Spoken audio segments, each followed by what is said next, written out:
welcome back to Bibliophile ASMR. It's your girl. I am back with another up-close whisper. This one's just a ramble. Oh, not this hair, girl. Hold on. Not that. I got a little glass of wine.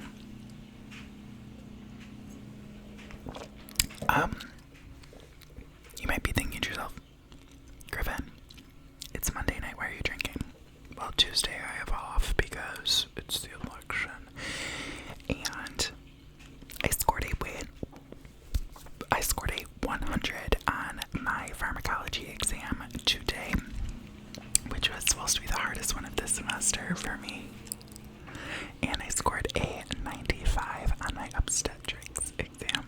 So we're thriving, babe. So I thought I would treat myself to a little glass of wine, and I was supposed to be streaming some video game footage with my bestie Audie, but her Wi-Fi is out and her boyfriend is at work, so I tried to help her over FaceTime, and I can only do so much from several hundred miles away, so I couldn't help her out.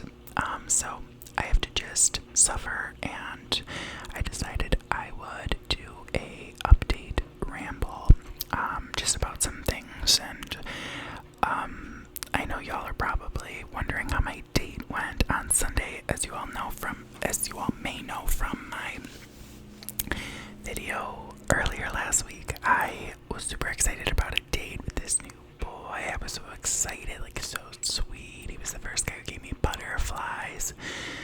Well, to make a long motherfucking story short, he canceled the date and ghosted me. So, but who cares? Honestly, his loss, babes. I mean, it hurt at the time. It still is fucking annoying as hell.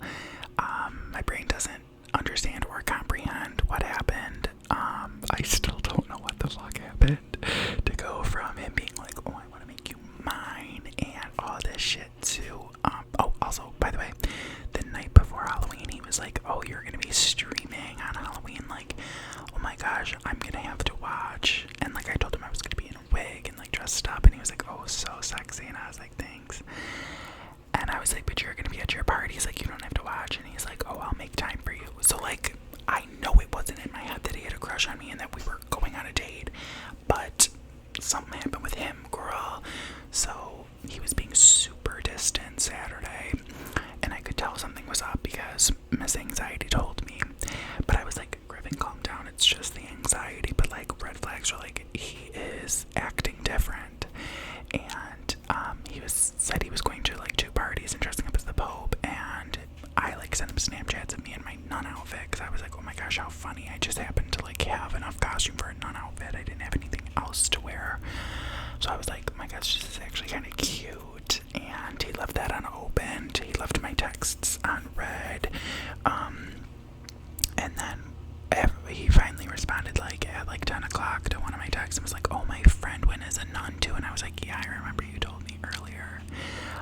And of course I could tell he was active on Tinder, so I was like, literally fuck this kid. But I was live streaming and I was super sad because I was like, yikes, this is not going well. And then at midnight on Halloween night, he texted me and was like, hey, I just got a call that the janitor at the school I work at tested positive for COVID, so I think I have to quarantine. And me being the medical provider, I was like, y'all couldn't have come up with a better excuse because that ain't adding up. I was like, oh, you spend a lot of time around the janitor. And he was like, oh no, but it may just be policy or whatever. And then he texted me in the morning, Sunday morning, when the date was supposed to be at 2 o'clock, and he was like, oh, I don't have to quarantine, but my coworker does, and we had lunch on Friday, so I think I'm gonna just like, we should totally just do this a virtual date, and then we'll like postpone the first IRL date. And I was like, yeah, that's totally fine. I was like, better to be safe than sorry. And there he went. Never heard from him again.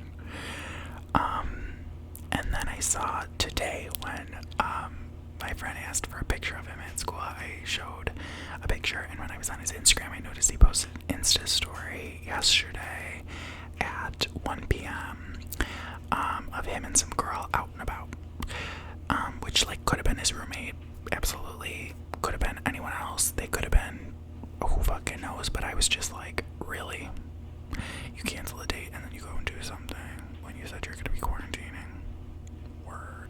So I just decided to block him on everything. Now there is a possibility that when I talk to my therapist about this, she'll be like, Griffin, you were jumping to conclusions, but I also don't give a fuck. Because I'm not looking to get hurt again. And I am definitely over-aware and hyper vigilant on this type of stuff now. And we've definitely talked about this. But I don't mind it because I'm protecting myself because I'm scared of getting hurt again. And clearly these men are playing games. So he's off the docket and I'm back to being my single, thriving, happy self. Because really at the end of the day, like, you need a really good fucking excuse to take me away from being single and thriving on my own. Like, I'm doing so well, as we know. Like, I really enjoy my time and I enjoy my free time and I enjoy sexting and, you know, doing shit when I want to. So if you want to lock me down, because this is something you should be locking down, this is a prize, this is a treat. None of y'all bitches deserve this, but maybe I'll let one of y'all through. And so it's just like, it's gonna take quite a bit of effort and quite a bit of you know, patience and diligence and queen shit to win me over, and I'm not putting up with no bullshit no more. Yeah. Sorry for the washer. I realized it was coming as I turned on the microphone and I was like, fucking hell. But I kind of like white noises when I listen to ASMR, so if you don't like it, I'm so sorry. There's nothing I could do about it. I mean, I could do something about it, but I'm not gonna. I sound like a nasty bitch. I promise. So yeah, Wednesday I have my physical diagnosis practical. Ooh, breathing right in the mic. I'm so sorry. Physical diagnosis practical, which will be me taking history on my professor and then doing a physical exam regarding that fake patient on my classmate, Lauren, who's my babe. She's a queen, and so that'll be interesting. That's kind of an important grade, kind of. I think, like, as long as I get, like, I think I put in yesterday 88.1, I end up with all I need is a B, and I'm like at an A- right now, so pretty much all my grades are locked in place. Please, please, please cross your fingers, everyone, because you know I want to be a PA so bad. I need it. So last time around, these are the grades that are changing. I had a C in pharmacology, which is right now an A with a 95%. PD2 lab was an A-. I currently have an A-, and PD2 was a B, and I have an A right now, or A-. That'll probably go down, and so will PD2 lab, but I think they'll both be above a B, and I think Pharm will at least be a B, and that's all that matters, is Pharm needs to be a B. Because as long as I get a B in everything, that's fine, and I have a B in everything else other than Pharm. That's the reason why I'm retaking this semester, or this year, and so I really could have just taken Pharm and boosted the grade up, but I brought some other for financial aid reasons and as kind of like a safety net, but Pharm is ending up being my easiest class this semester, and PD2 I'm nervous about because I have the professor that teaches PD is one of the professors for lab. I didn't have her for lab last year, but I obviously had her for PD because she teaches it. The other lab instructors are like chill. There's one that's also pretty strict. I had one of the strict ones last year too, but I did super well. But she's the most strict because she teaches the class too, and she is so smart. Like, I've learned so much from her, but like, it has been so stressful this year because I'm trying to get every single credit point I can, like every single grade I can. I started off really strong. I'm keeping it going. In PD lab, we do these like weekly lab notebook things, and they're only worth 10 points each week, but they add up, obviously. And the first 2 weeks I got a 6, which last year my lowest grade was a 9. So I was like, sis, what's going on? And ever since then, I've gotten a 10 out of 10 because I do 2 pieces of paper like I do. I put in the work, and so ever since that second week, one of the things I struggled on. So what happens? Let me just explain what happens is in like, let's say Friday, we're gonna have a lecture with her, and she's gonna talk to us about a new system.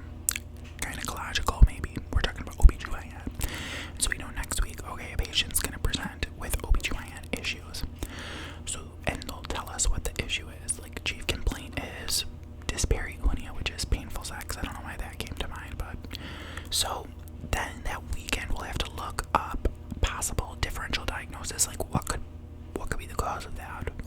Then part 2 of that, and we have to make 2 lists of those based on these like acronyms, so like 1 differential per acronym. Then for part 2, you have to list possible previous diagnoses relating to that system. So what are some diagnoses that a patient could have in OB-GYN? Whatever, endometriosis, ectopic pregnancy, things like that. Then you do previous workups. So like, what are some workups, like lab testing,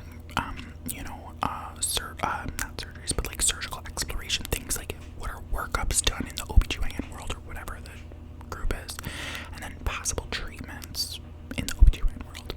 So ever since then, I've done 1 differential diagnosis per acronym, the first part, which last year I would do as many as I could in that section, and then under previous diagnoses I would list like the most common 10.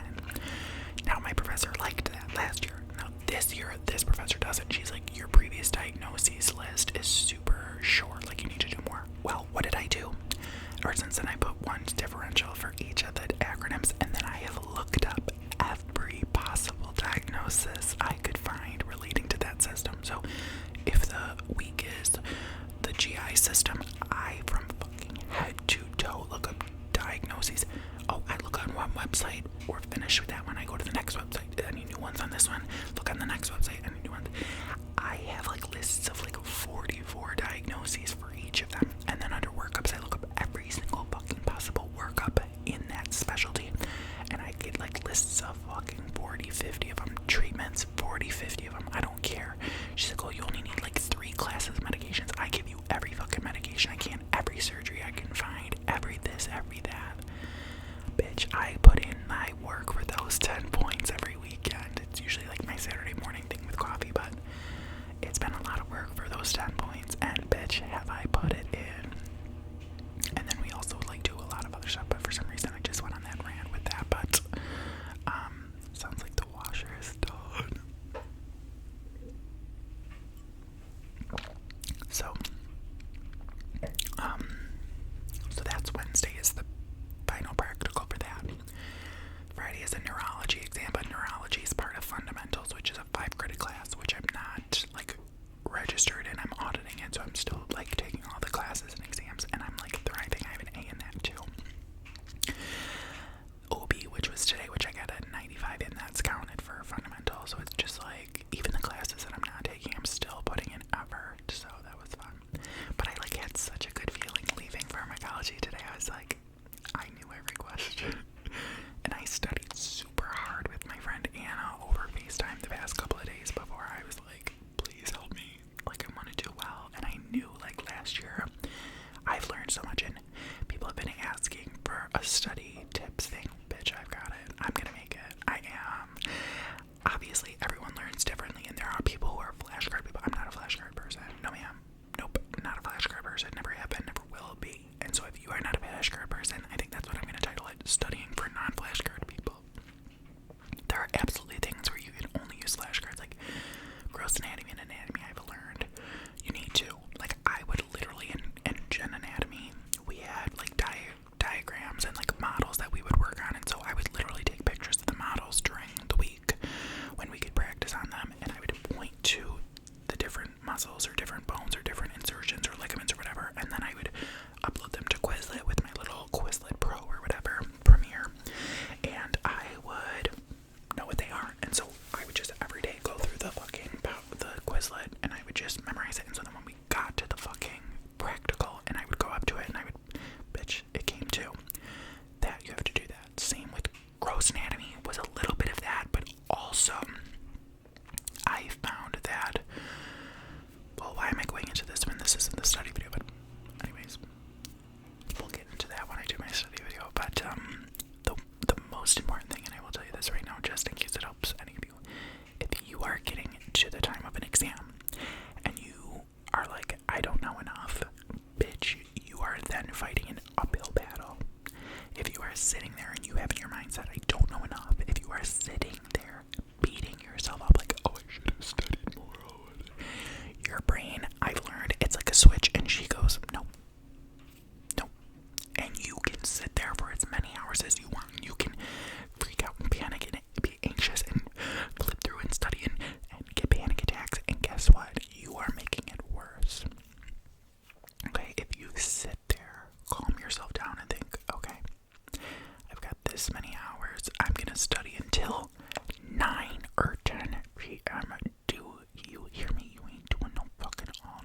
hours, you ain't doing shit till midnight or 1 or 2, you're gonna fucking take a nice sleep aid or an anti-anxiety medication, and you're gonna go to bed on time, and you're gonna get your full 7 or 8 hours of sleep, because sleep is the most important thing next to your mental health.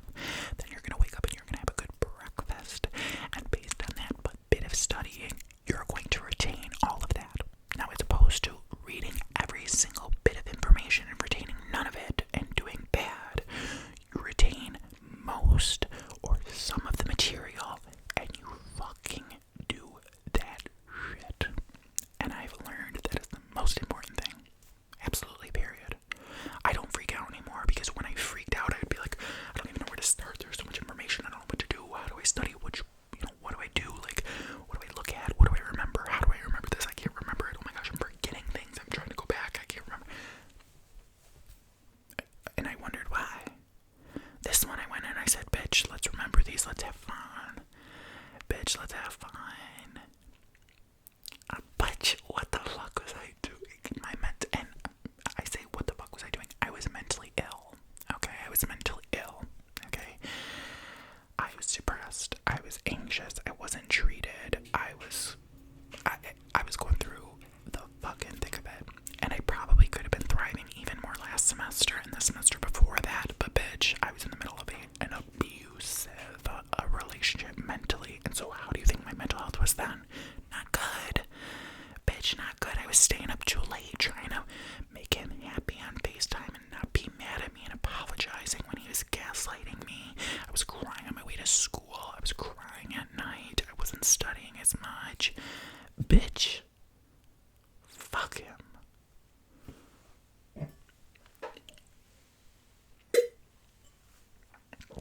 But I will say, if we're hating on the boy who ghosted me, let's not, because he helped me get over my ex. I have not felt better about my ex since this guy. This guy gave me butterflies, and I was like, wait, I can find the happiness, the giddiness again. And then, on top of it, I stopped thinking about my ex when I was thinking about this new boy and waking up and thinking about this new boy. And then today, instead of waking up and thinking about my ex, I'm thinking about, like, fuck this kid. Like, fuck. Like, so annoying. And you know what? You know what I'm realizing? And I want to do a video on breakups too. I would love to do a video on the things that I've learned in my first breakup and my first relationship and coming out as gay. The best thing for a broken heart and a heart that thinks about them too much is having something else to think about. And I know people say that that's an avoidance thing, but bitch, I will tell you, I sat through all of the feelings. I sat right down here. I remember the night, and I'll never forget it. It'll live in my memory forever. I know I will. Fucking like convulsing in tears, like shaking, foaming, spit. Like, I went through it for months this summer, and I let myself feel it, and bitch, it was the best decision I ever made. I said I knew if I want to do well this semester, I gotta fucking heal as much as I can, as fast as I can this summer. And sure, I'm still hurt. I've still got things to learn. I'm not completely done. I don't think you're ever done. I think being in your next relationship will definitely fully help you heal. But I'm telling you, keeping busy once you've done the healing, once you've gone through the pain as much as you can, having something to do, keeping busy, having something else to think about, keeping your mind off it. Because otherwise, as my therapist said, I said, why do I think about him so much? She goes, that's all you have to think about. You have no other relationships that you have to think about. You have no other exes that you can think about. That was your all. That was your first. And that really hit me, and I thought to myself, you're fucking right. Why am I beating myself up thinking about him when I have nothing else to fucking sit and ponder on the sadness of, because no one else has hurt me like that. Well, now I've got this blood who fucking goes to me. So you know what I mean? Like, it hurts at the time because that's possibly all you can think about, but you'll move on and someone else will hurt you, or you'll move on and you'll find other happiness. So, you know, everything feels like forever, but it's not. It's not forever, you know. So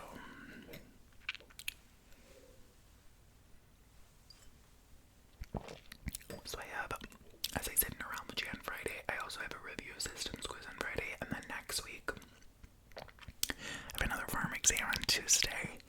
So I'm going to be studying for that tomorrow, because Neurology I'm not really going to study too much for.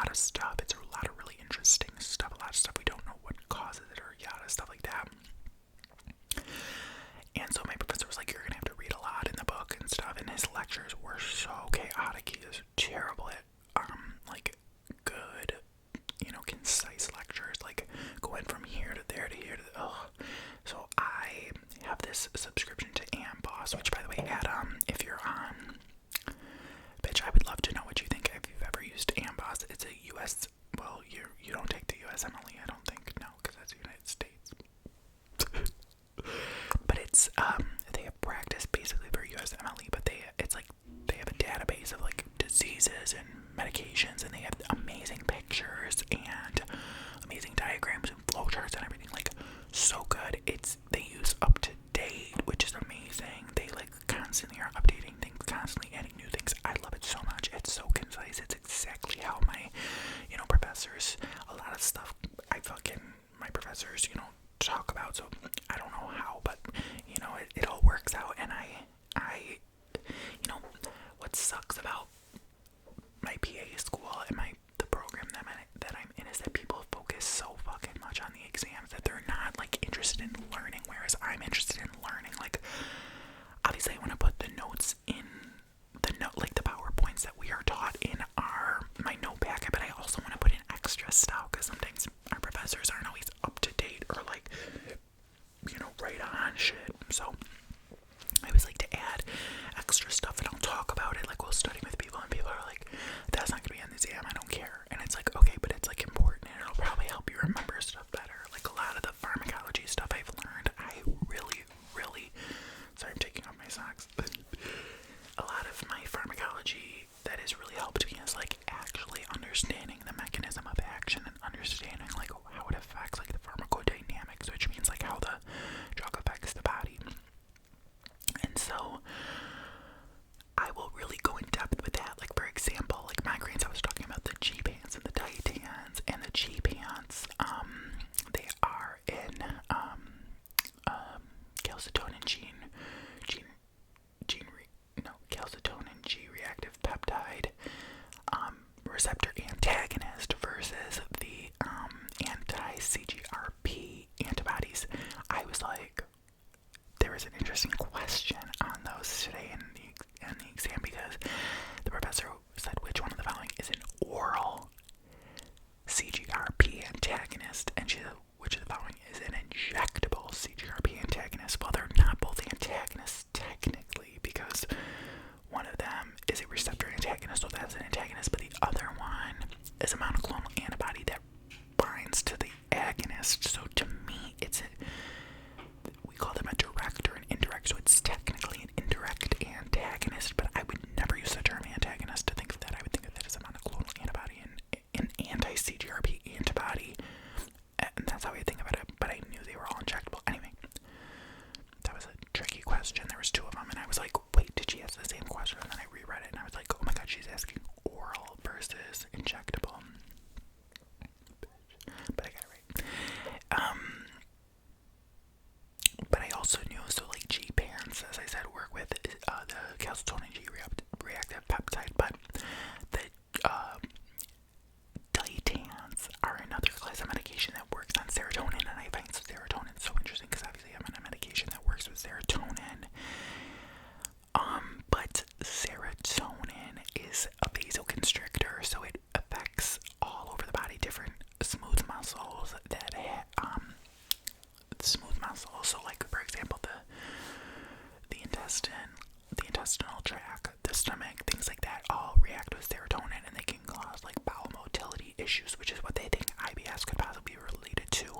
So I think that patients with depression or anxiety with really hugely fluctuating levels of serotonin, that's what causes the IBS, because it's like contracting in different areas and like freaking out. So when you take an antidepressant, you kind of level out your serotonin, and you don't have like the fluctuations.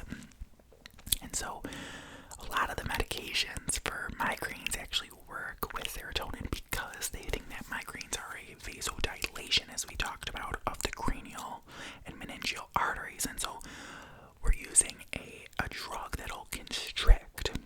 Now it's interesting.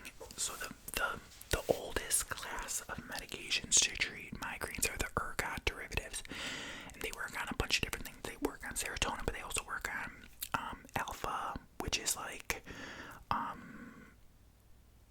another vasoconstrictor.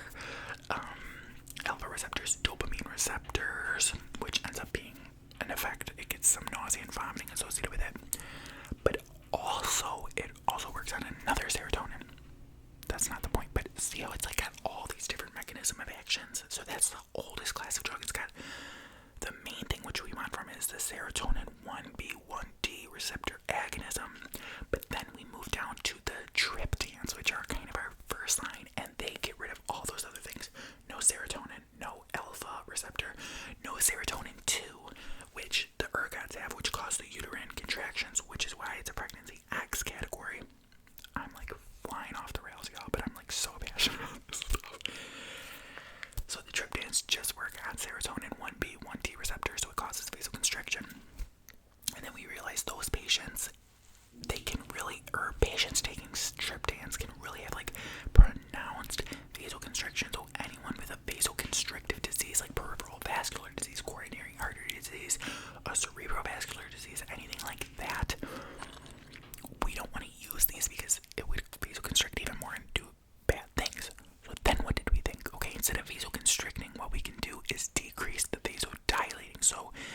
this is normal, and it goes to this, and then with the triptans and the ergots, it's like this. But what if we just, instead of having it go like this, we just keep it at normal? Boom! That's what the G-pants and the anti-CGRP are. They work, which is Nurtec and Ubrelvy. The Titans are, there's one, oh wait.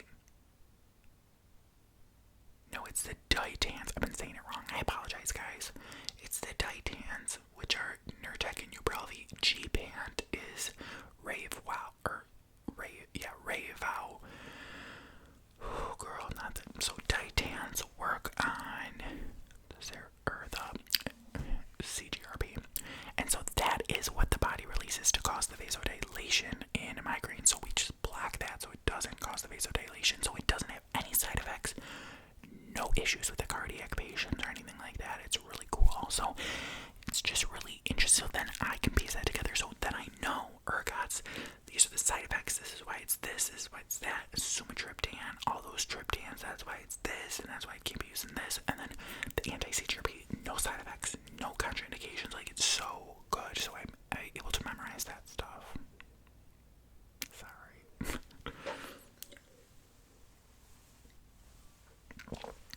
I bet that wasn't even relaxing.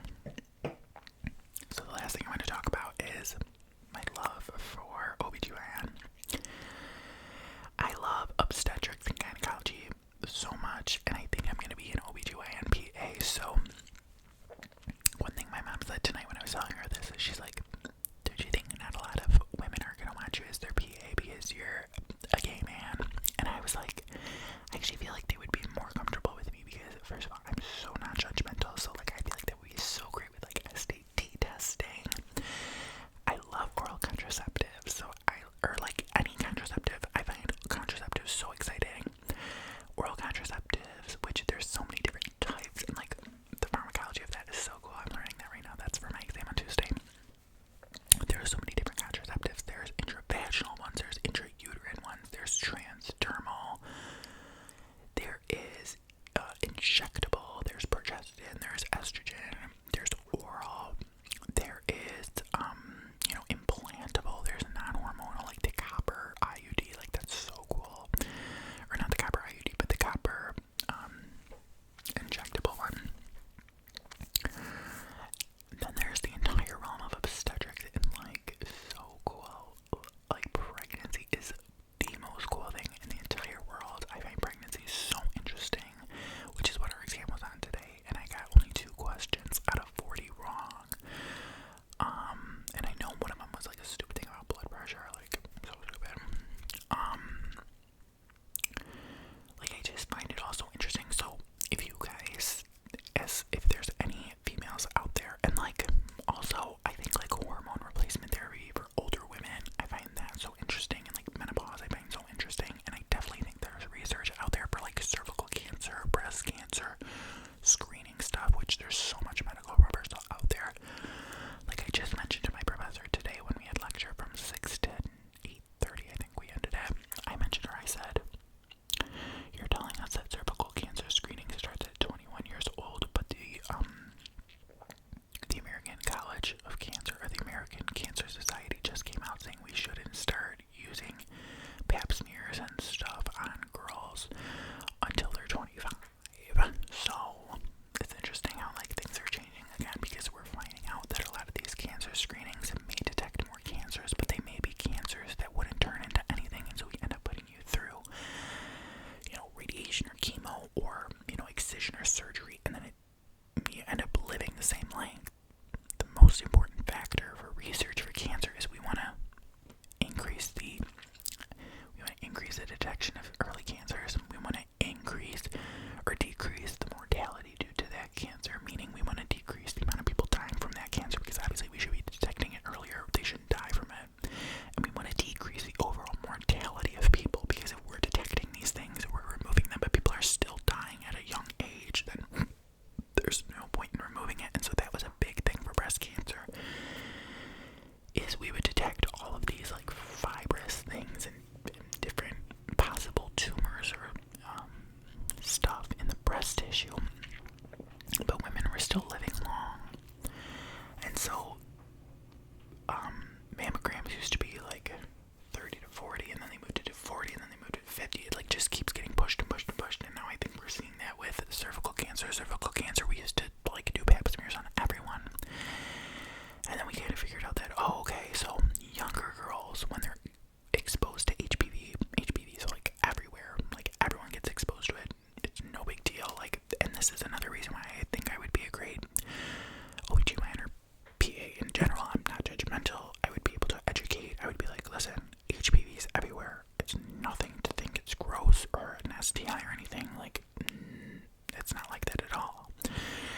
so young girls are exposed to HPV at a very young age when their cervix, which is the transition between the uterus and the vaginal canal.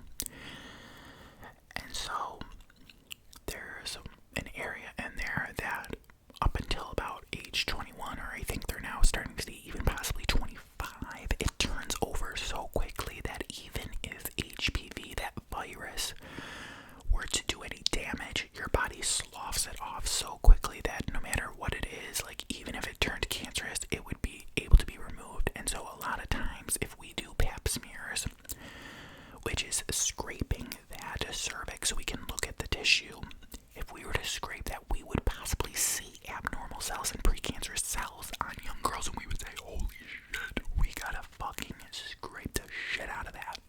And we put them through these awful procedures. Not awful, but like not needed. And they have complications. Premature rupture of membranes is a common complication of women with colposcopies and LEAP, which is like when they literally like cut out a chunk of it. It's tough. And so, or incompetent cervix, I apologize, not premature. I bet premature, no, it's incompetent cervix.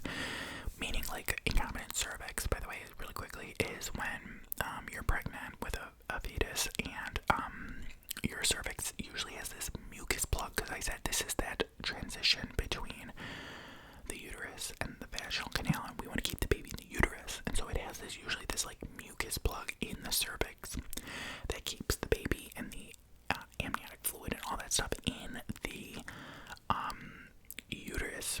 But what happens is with an incompetent cervix, maybe it's wider than normal or it's been damaged or whatever, and that mucus plug isn't in there, and the baby can actually start to fall out and cause contractions and issues. And so that's a possible side effect, a complication.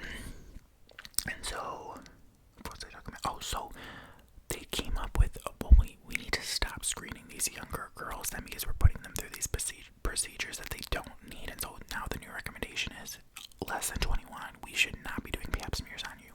So if you are younger than 21 and you are typically saying like, oh, my doctor's doing a pap smear, most likely they're not. What they are doing is, if you're seeing an OB-GYN and you're less than 21 years of age, they are probably doing what's called a vaginal exam or a pelvic exam, which is when they put in the speculum, the like claw thing, and they expand it so they can look inside and they can look at your cervix. They can look at your cervix. They can take samples to check for any STIs or any sort of vaginal infection or yeast infection or anything like that. They can test in there, but they're not actually taking a scraping of. It's like this little brush that actually looks kind of like your fingers that goes into this, because the cervix is kind of like a donut. They put it in the cervix and they twist it, and then they pull it out. And that's what a pap smear is. That's with like a brush. I think it's like a vaginal brush or something like that. So that's not typically done until 21. And then between the ages of 21 and 29, you're going to get a pap smear typically every 3 years, unless it's abnormal. If it's abnormal, then obviously things are going to change. But you do just a pap smear, which is looking at the cells until 29.